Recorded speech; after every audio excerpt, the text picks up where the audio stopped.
In this video, I'm going to ask you a very simple question. Have you got what it takes to be a coach? Lots of people think they do, but it's not always so. Now, coaches come from a wide variety of backgrounds, and the specific skills that are needed to help clients achieve their goals are going to vary from industry to industry and from one type of coach to another. But there are some skills and personality traits that are common to all coaches, regardless of the type of coaching they do. First and foremost, you need to have good communication skills.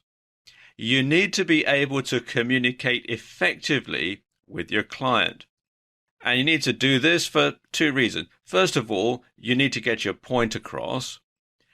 And secondly, you need to be able to understand what the client's needs are. And you need to be able to convey to the client that you understand what their needs are. So good listening skills are also very important. And communication, well, it's a two-way street. And sometimes you need to be a better listener than you are a talker. So you do have to spend a lot of your time listening when you're a coach. You also need to be aware of people's emotions. Not all things are expressed verbally. So you need to pay attention to people's emotions. You need to pay attention to people's body language as well when you're having conversations one-on-one with them. Because sometimes what people say and sometimes what people mean can be very different things. So you also need to know how to empathize.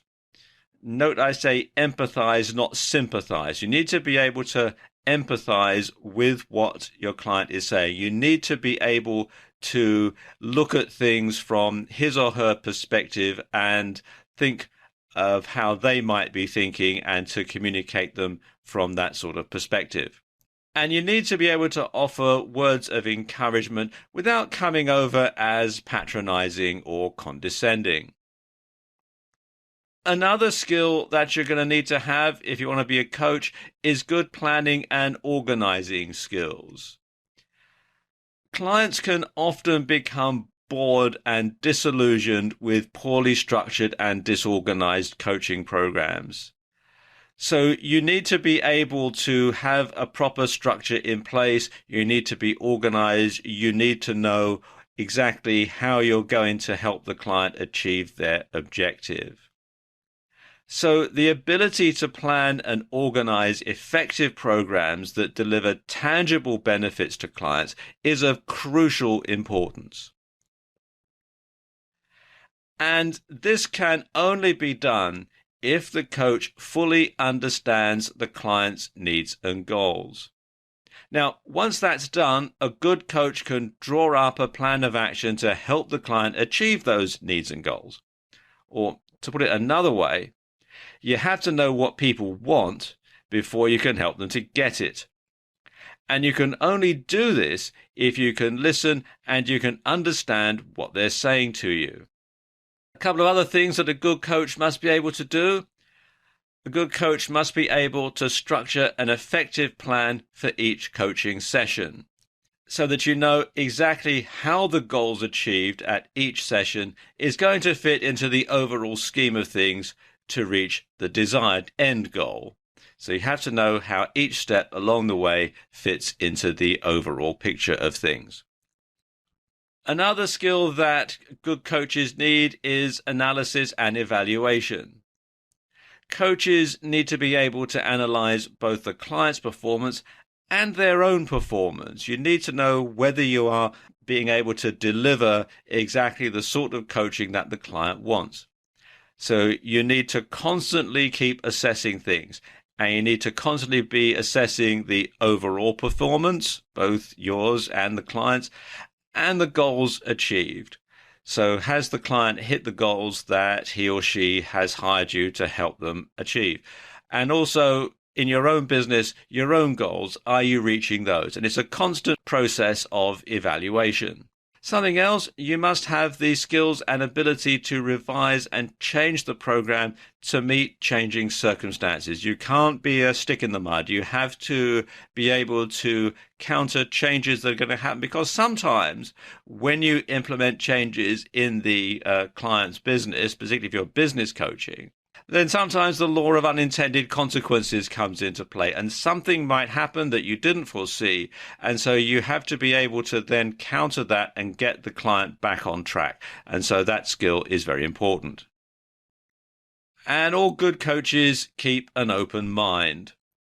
You must be receptive to new ideas, and you must be amenable to changes and new ways of doing things. And when you think about it, quite often someone will be hiring you as a coach because things aren't working out for them. And it could well be that the things that they're doing in their life or in their business are old-fashioned and don't work anymore. But they keep doing them because they don't know any different. Now, you have to be their open mind for them. You have to be amenable to changes and new ways of doing things, and you need to be able to communicate those directly to your client. Now, observing how other coaches work and noting their success rates can be beneficial when you're a coach. So sometimes coaches will sort of feed off one another. And attending courses and seminars and keeping your own skills up to date is crucial, because keeping up to date with the latest ideas can benefit both your client and you. You should also have confidence in your abilities. In other words, you must know what you're talking about when you're a coach. Now, ideally, you should have an enviable track record of accomplishment. Success breeds success. Now, of course, when you're just starting out, you don't have any sort of track record, enviable or otherwise. But if you're just starting out, you should at least be highly knowledgeable. You should know a lot about what you're doing. You should have the right ideas. You should be able to communicate those. You should come across as being a confident person. Remember, your overall objective is your client's success. When they've achieved their goal, you will have achieved yours.